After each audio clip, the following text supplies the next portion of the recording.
There's a skeleton in the British Museum. Well, there are a lot of skeletons in the British Museum. Most of them probably don't belong there. But there's one in particular I'd like to discuss. She was found in a valley in what is now Sudan, buried around 13,400 years ago.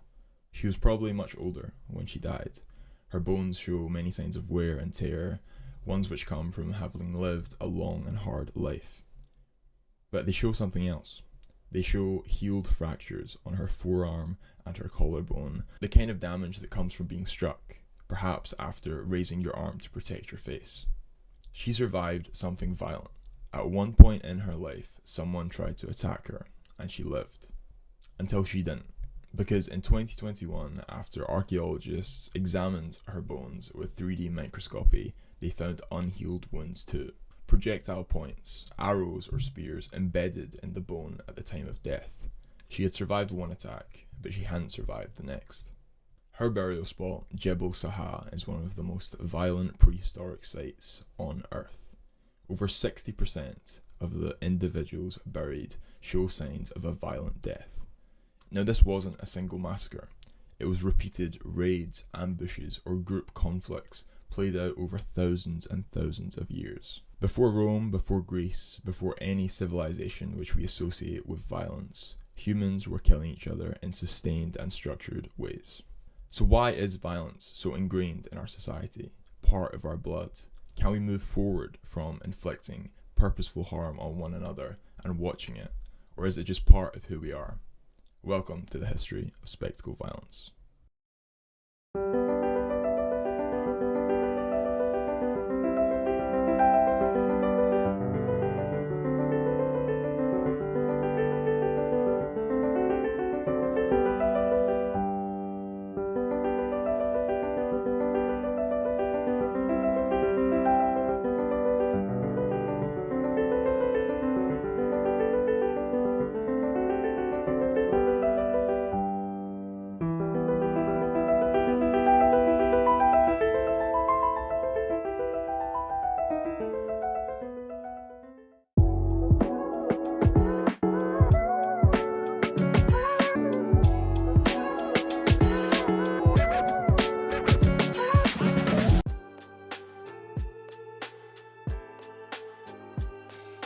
The thing that strikes me most about Jebel Sahha isn't the death toll, it's the repetition.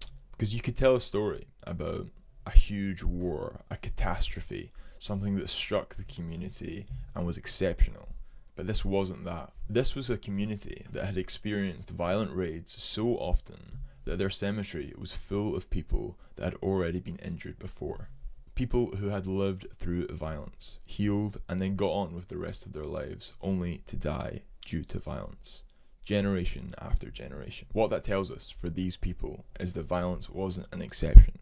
It was part of their social world, something that happened, you survived if you were lucky, and you built your community around it.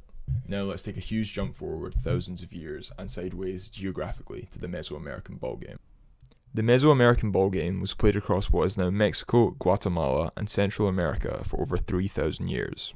The earliest rubber balls we've found date to around 1600 BCE. Now over 1500 ball courts have been discovered. Every major city has at least one. Now in the game itself, players used their hips, elbows and knees to strike a solid rubber ball. No hands or feet were allowed, and the ball could weigh up to 9 pounds. Being hit by it at full speed could cause internal bleeding. The largest known court at Chichen Itza is 96.5 meters long, which is almost certainly too large to actually play in, meaning it probably had a ceremonial purpose. The movement of the ball was understood to mirror the sun's journey across the sky. The court itself represented the space between heaven and the underworld, what the Maya called Xibalba. The game is woven into the Popol Vuh, the Quiche Maya creation myth. The hero twins descend into the underworld, defeat its lords in a ball game, and are killed, but then are resurrected. So the ball is the sun dying and being reborn. Most of the time, the ball courts were placed at the ceremonial centre of cities next to temples and aligned to the solstices. From the classic Maya period onwards, carved on stone panels, some of which you can still see today, players are depicted being decapitated, with blood rendered as serpents and vegetation. Skull racks have also been found adjacent to courts. At Tenochtitlan, thousands of skulls have been found. Now there is a debate among scholars about who was sacrificed. Some argue it was war captives, forced to play rigged games. Others argue it was sometimes the winners, that being chosen by the gods was the highest honour possible. Either way, the violence was the point. The crowd wasn't just watching a game, they were watching the sun rise. They were participating in the renewal of the cosmos. And this is the pattern. Because when you look at the Greek Pankration, introduced at the Olympic Games in 648 BCE, and if you don't know what the Pankration is, it's essentially mixed martial arts with no weight classes and almost no rules. You see the same thing happening. Violence embedded in ritual, charged with meaning, and performed before an audience. The Pankration literally had just 2 rules: no eye gouging and no biting. That was it. No time limits, no rounds. You won by submission or being knocked out, or probably something worse, and it ran at the Olympics for over 1,000 years. The most famous story from the Pankration is about an athlete called Arasse of Phigalia. He was caught in a stranglehold during the Olympics and couldn't breathe. Instead of submitting, he twisted his body and dislocated his opponent's ankle so severely that the opponent tapped out.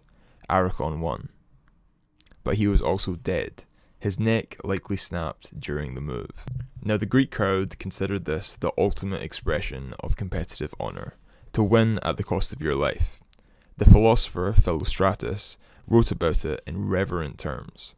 The Greeks didn't just tolerate this level of violence in sport, they theorised it. They built philosophical frameworks around it. The arena was a place of cultural production, not just entertainment. And here's the through line that I want you to hold on to, because we're going to keep coming back to it. Violence is never just violence. There's always a frame around it, a cosmology, a civic function, a philosophy, a story about who we are, what we value, and what it means to be human. That's true in 1600 BCE Mesoamerica, and it's true in 648 BCE in Greece. And as you will begin to see, it's still true in 2026.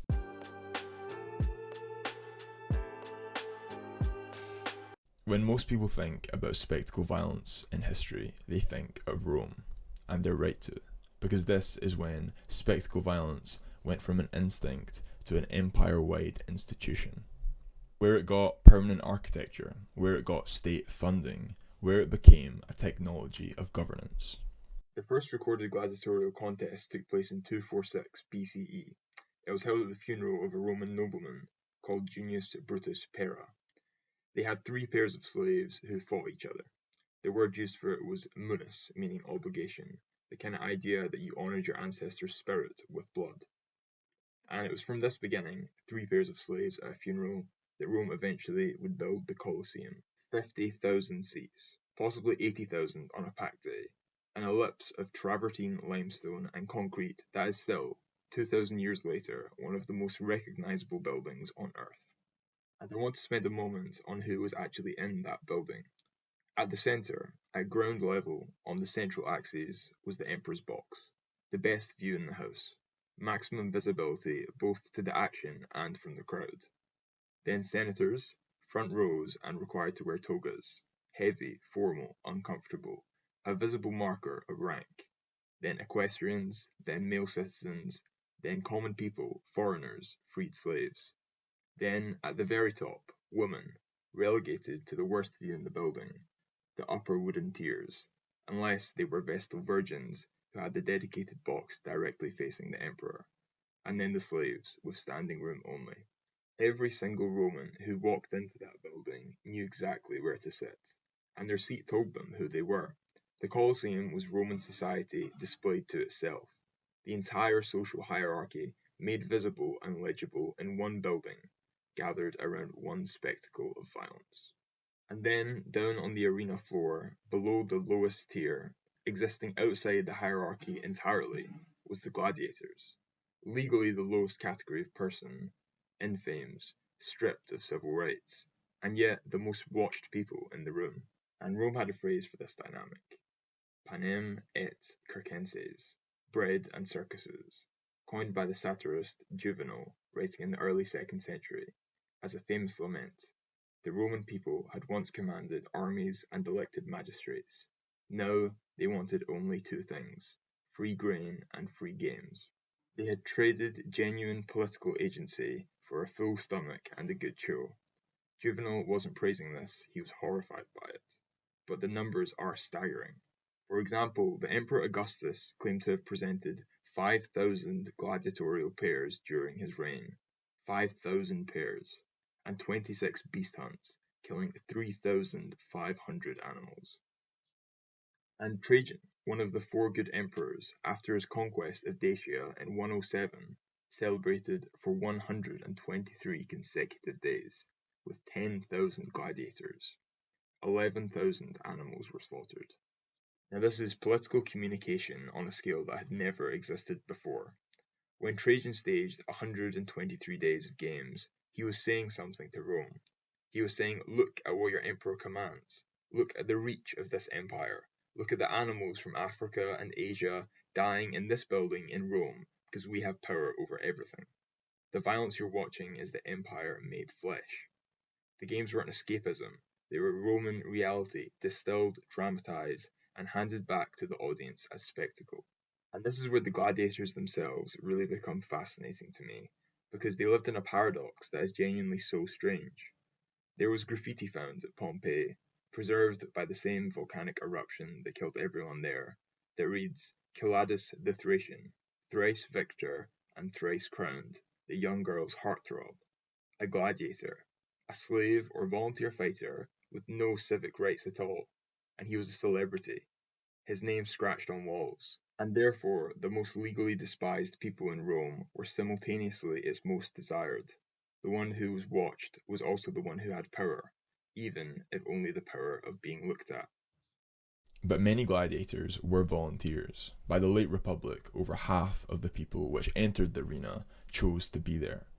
They signed a contract which stripped them of their legal rights in exchange for regular meals, training, and prize money.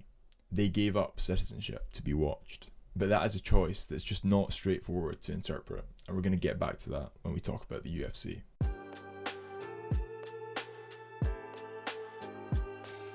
In 404 CE, Emperor Honorius officially banned gladiatorial combat.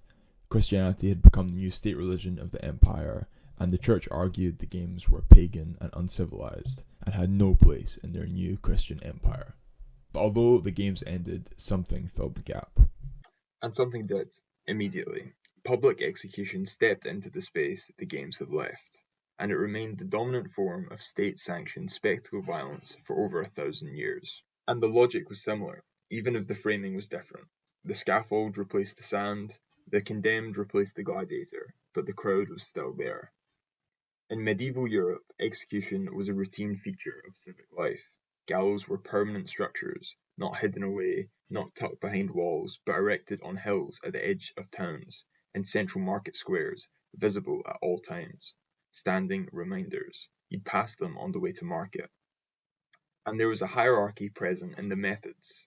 Hanging for common criminals, beheading for nobility, considered honourable, relatively swift, burning for heretics and witches, breaking on the wheel for murderers, hanging, drawing, and quartering for traitors.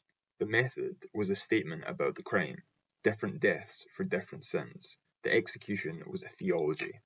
And it was embedded in a Christian framework that made the condemned person's behaviour central to the whole event. Because the ideal execution wasn't just about punishment, it was about what the church liked to call a good death, the condemned accepting their fate, confessing their sins, forgiving their enemies, demonstrating that they understood why they got what they got. Now they were at peace with God. Like Anne Boleyn, who is still cited as the model. She praised the king who was killing her. She forgave everyone. She died in a single sword stroke, which was considered swift and merciful. She gave the crowd a good death, and the crowd gave her, even across 5 centuries, a kind of admiration. But the crowd didn't always get a good death. Sometimes the condemned refused to play the assigned role. Sometimes they gave a defiant speech instead of a confession. Sometimes they went to their death cursing the state, or laughing, or more dangerously, winning the crowd over. And that was the state's worst nightmare, because the condemned person turned the execution into something other than the intended performance. The crowd could turn too. The moral script could flip. The person the state was killing could become, in the eyes of 50,000 people, the hero of the story. Now, the most famous execution site in England was Tyburn, which stood roughly where Marble Arch stands today in London. It operated for about 600 years, from the 12th century to 1783. An estimated 60,000 people were executed there. The Tyburn Tree, a triangular wooden frame with 3 beams, each accommodating 8 people simultaneously, could hang 24 people at once. And the executions were events. The condemned were transported from Newgate Prison in an open cart, 3 miles through the city, a journey that regularly took 2 to 3 hours because of crowds. The route stopped at taverns, and the condemned were given strong ale, often arriving drunk. At Tyburn itself, there were huge grandstands. One stand, called Mother Proctor's Pew, charged admission. For the execution of Earl Ferrers in 1760, that stand reportedly took in the equivalent of around £450,000 in today's money. Vendors sold food, drink, printed pamphlets detailing the condemned's supposed last confession, written in advance, before the execution, because the demand was already there. In January 1664, Samuel Pepys attended the hanging of a man he knew personally. He noted 12 to 14,000 spectators. And the hanging of one Jack Shepherd, a 22-year-old who had become a genuine folk hero by repeatedly escaping from prison, drew a reported 200,000 people. That was roughly a third of London's entire population. And I think there's something horribly recognisable here. The celebrity, the folk hero status, the crowd which had come not to be deterred from crime, but to be part of something, to witness, to be there when history happens. The authorities eventually moved executions to Newgate Prison in 1783, specifically to reduce the carnival atmosphere and restore what they called dignity to the proceedings. The public were furious, and there were even riots. Now moving over the water, the guillotine was proposed in 1789 by a French physician named Joseph Ignace Guillotine as a humane reform, equal death for all citizens, regardless of rank. Swift, mechanical, and painless. The Enlightenment's contribution to capital punishment. The first execution was recorded in April 1792. The crowd was reportedly disappointed about how fast it was. Someone in the crowd shouted, "Give us back our wooden gallows." By the Reign of Terror, September 1793 to July 1794, approximately 17,000 people had been officially guillotined in France. Estimates including other deaths reach 40,000. The Place de la Révolution, now the Place de la Concorde, became the main execution site, and the culture that grew up around it is extraordinary. There were cabarets where the executions were listed as the daily catch, souvenir programs. Women called the tricoteuses, who knitted at the foot of the scaffold every day, kept count. Louis XVI was executed on the 21st of January 1793. Drums were ordered to drown out his final words. The blade fell at 10:22 in the morning. His head was displayed to the crowd. The cry went up, "Vive la nation, vive la république." And then, according to credible accounts, silence. Robespierre had argued that the execution of the king required the solemn character of public vengeance, not courtroom justice, ritual killing. The people enacted their sovereignty through an act of communal violence, witnessed together in public. Robespierre himself was guillotined 18 months later. The last public execution in France was in 1939. A man called Eugene Weidmann was executed outside of a prison in Versailles. Someone secretly filmed the crowd, and the footage leaked. People were shown soaking rags in the blood. The French president banned executions that day, citing in the official language the baser human instincts they provoked. Capital punishment was last used in France in 1981, while the last guillotine was used in 1977, the same year the first Star Wars film came out and fewer than 50 years ago.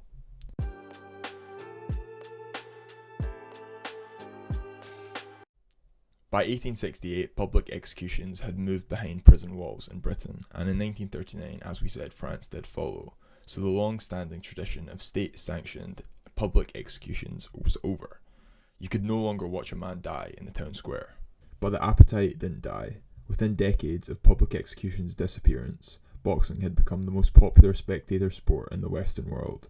Within a century, 2 men fighting in an octagon would be selling more pay-per-view events than any other entertainment product on earth.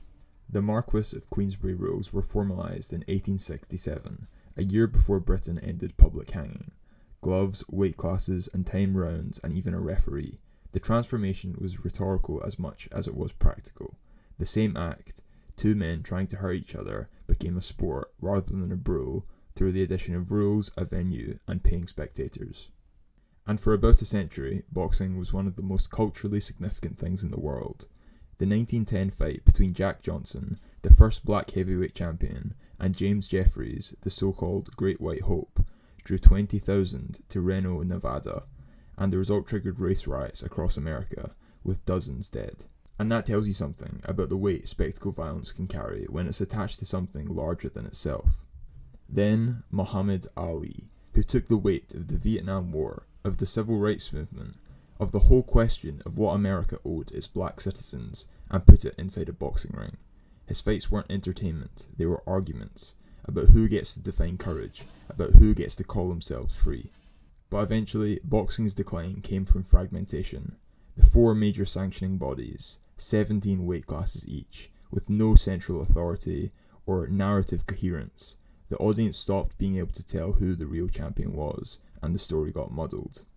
Into that vacuum, in 1993, stepped the UFC. The UFC was created by Art Davie and Rorion Gracie with a simple premise. Take representatives of different martial arts, put them in a cage, with almost no rules, no weight classes, and find out who wins. The first event was in Denver, Colorado, a state chosen partly because it had no boxing commission that could legally interfere. 8 fighters, single elimination, bare-knuckled, no rounds, no time limits.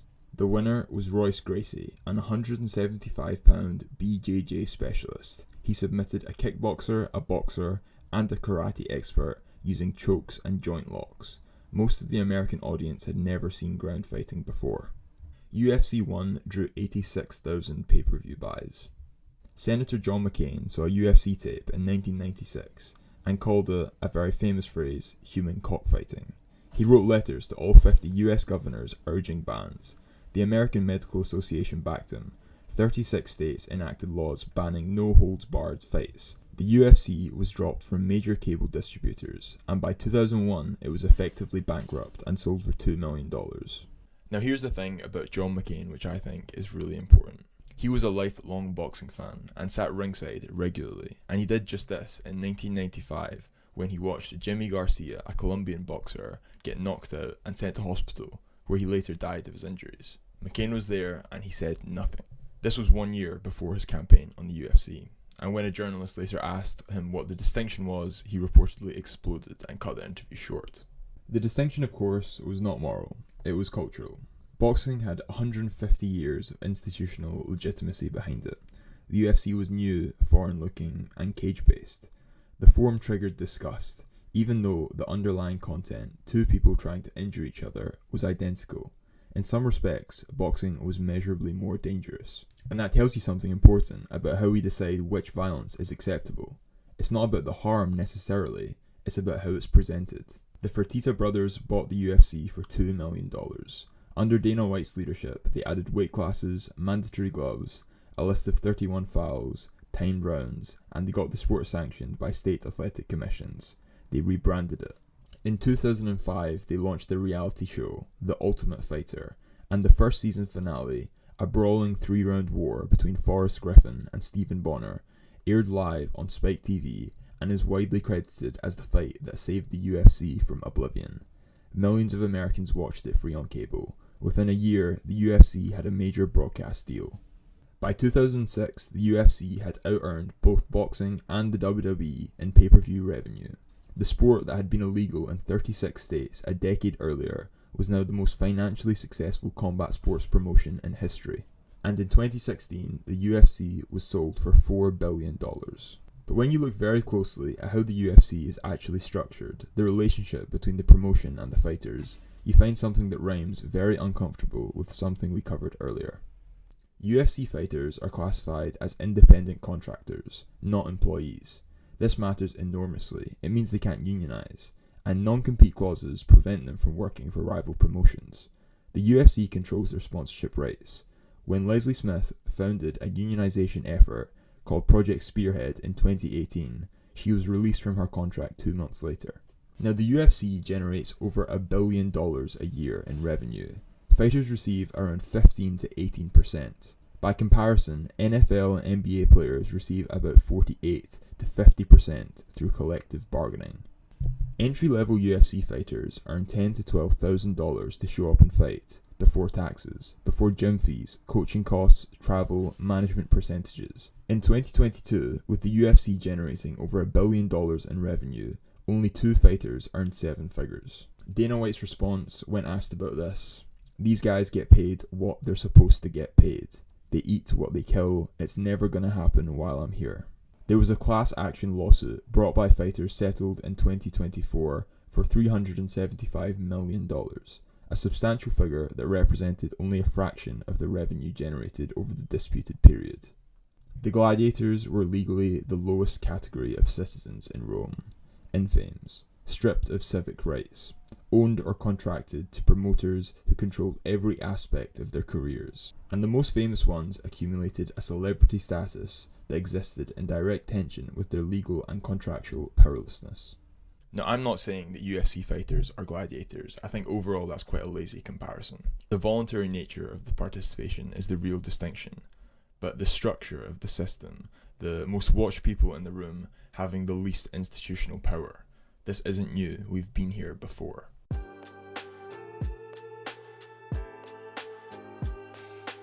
So we've covered thousands of years of humans watching other humans get hurt. But now I want to get to the question that's been underneath this the whole time. Why?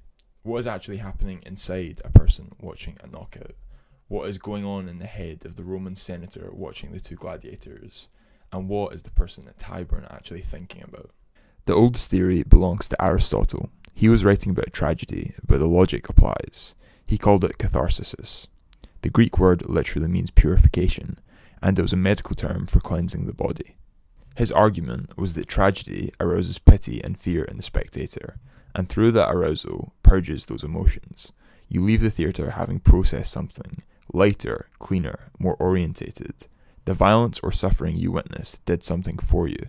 And this is kind of still the most common explanation people give for why they watch combat sports, to get out of your system in a way. The problem is that modern psychology has largely challenged this. Studies from the 90s and the 2000s found that venting aggression through violent media doesn't reliably reduce it. In some cases, it increases it. The hydraulic model, the idea that you have a reservoir of aggression that you drain by watching violence, doesn't hold up experimentally. But there's another reading of Aristotle that I find more convincing. Not purgation, but clarification. The idea that tragedy doesn't empty your emotions, it orientates them. You don't leave lighter, but you leave with a kind of better understanding of what you just felt and why. Freud's contribution is much darker. In 1920, after the First World War, he proposed something he'd been reluctant to name before. He called it the death drive. Todestrieb. The idea that alongside eros, the life instinct, the drive towards love and connection and creativity, there's also something else, a counterforce, and a pull towards destruction. He was watching a culture that had just slaughtered 10 million people, apparently willingly, and he was trying to explain it. He couldn't make it fit into the existing theories, so he proposed that the drive towards destruction is not aberrational, it's structural, it's part of what we are. Spectacle violence then, on this reading, is one of the civilized channels through which we can redirect Thanatos, the death drive, away from ourselves and towards a performance. We watch destruction because part of us needs to watch destruction. But to be fair, Freud did describe the beyond the pleasure principle as speculation repeatedly within his own text, and he wasn't sure if he was right. But here's what I think is true. Even if Freud's mechanism is wrong, there is a form of pleasure in watching violence that cannot be fully explained by catharsis or excitement or social bonding. Something darker is in the mix, something that doesn't fully reduce the other explanations, and that's what I think is worth sitting with, rather than explaining it away. Now let me tell you about an ice cream cone. In the early 1990s, a team of neurophysiologists at the University of Parma were mapping hand movement neurons in monkeys. And one day, a graduate student came back to the lab eating an ice cream cone. The monitoring equipment showed the monkey's brain firing, even though the monkey wasn't moving, it wasn't doing anything. It was just watching the student lick the cone. Mirror neurons, cells that fire both when you perform an action and when you observe someone else performing it.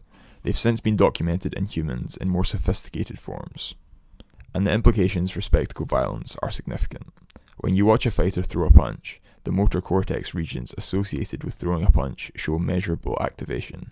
The heart rate increases watching intense physical action. Your nervous system is not passively processing information, it is running a partial simulation of what it's watching.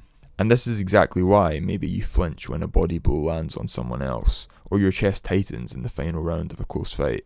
You're not really watching, your nervous system is partially there, in the arena, in the cage, in the fight. The line between spectator and participant is blurred at the neurological level, and it always has been. And then there's the communal piece, which I think might be the most underrated explanation of all.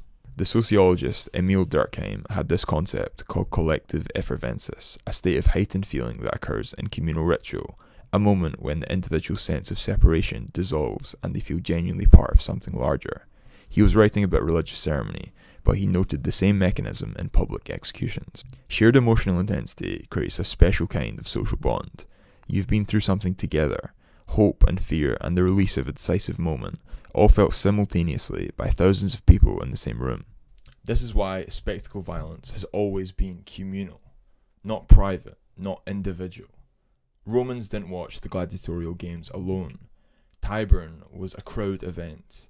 Today, people go to the pub to watch fights even though they don't have to. The social context isn't accidental, it's load-bearing. The UFC crowd in Las Vegas isn't just passively watching, it's becoming something unique tied to the event. That us that's created in the shared experience is ancient, and it's perhaps the oldest reason of all.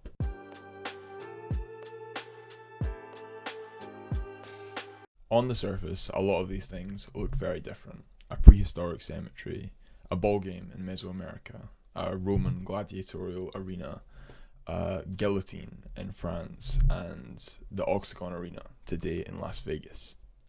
But I honestly don't think the through line here is that humans are inherently violent. I think that's too simple, and we're much more complex than that. The through line is that humans consistently, across every culture and every era in this video, choose to watch violence in a communal setting, with a frame around it, rules, an audience, a story. It's always meaning layered over the top. The Mesoamerican ballgame was cosmological, the gladiatorial arena performed Roman social order, the medieval gallows enacted moral theology, the guillotine expressed revolutionary ideology, and the UFC sells an idea about authenticity. But these frames aren't decorations, they're the very point, because without the frame, it's just harm, it's just suffering, and humans generally don't want to watch that. The 1939 film of the Wide Man execution showed a crowd soaking blood in rags, and the public's reaction was revulsion, not to the death, which they come to see, but to the rawness of it, the lack of ceremony, the unframed thing. What we want then, and what we've always wanted, is violence with meaning, violence that tells us something about who we are, about where power lives, and about what it means to be tested. So there's an uncomfortable question that's been sitting with me throughout my research. Is violence a necessary part of us? And if necessary means inevitable, can we get rid of this capacity? The answer is almost certainly no. The evolutionary evidence, the neurobiological evidence, and the archaeological record all points to the same answer. Aggression is not a corruption of human nature, it's a feature. But if necessary means functional, do we need the violent entertainment the way we need food? No, there are some cultures that live happily without it. So the more interesting version of the question is, what would we lose if we stopped? And I think the honest answer is, we'd lose a way to gather around something high stakes, extreme, that feels real. Around something that's captivating but doesn't feel like a rehearsed performance. The gladiator facing death, the condemned person on the scaffold, the fighter in the final round of a war that they've lost. These are moments when you can't pretend, and there's something in us, the evolutionary old part, the pre-linguistic part, that finds these moments magnetic, that wants to be there when the limit is tested. And the question of whether we should, I think, is genuinely complicated. The violence in sport is chosen. The gladiators who volunteered did choose. The UFC fighters who signed those contracts did choose. The fact that structural power differentials shape those choices didn't make them not choices, and that does matter. But at the same time, the fighters at the bottom of the UFC roster, earning $10,000 to fight while the promotion makes $1 billion, are not making their choices in a vacuum. The gladiator who signed away their civic rights for regular meals was not fully free. The condemned person at Tyburn didn't choose to be there at all. The question of who bears the cost of our appetite for spectacle violence is a moral question that doesn't go away just because we've moved it inside a regulated sport with a colourful commentary. The spectacle of violence has migrated continuously through history. Each migration tracked a cultural shift. What was permitted, what was commercialised, what could be watched in what context. And the next migration is already underway. Online platforms host millions of hours of real violence, street fights, police incidents, war footage, viral altercations. The framing that the UFC provides, the rules, the referee, the ceremony, is now optional. You can just watch the unmediated thing.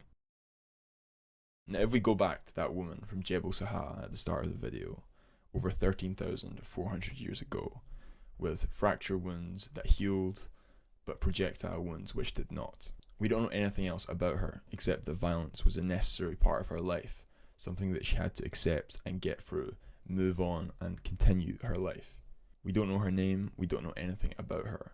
All we know is that she survived one attack and then someone, somewhere, shot an arrow which killed her. And we've been watching ever since. The arena changes, the audience grows, ticket prices go up, and the rationalizations get more and more elaborate. But the thing itself, two people sharing a space, fighting to an extreme, the outcome uncertain, the stakes real, that stayed the same for thousands and thousands of years. It hasn't changed, and maybe it never will. And maybe the honest thing to do is to look at that clearly and see where we can go from here.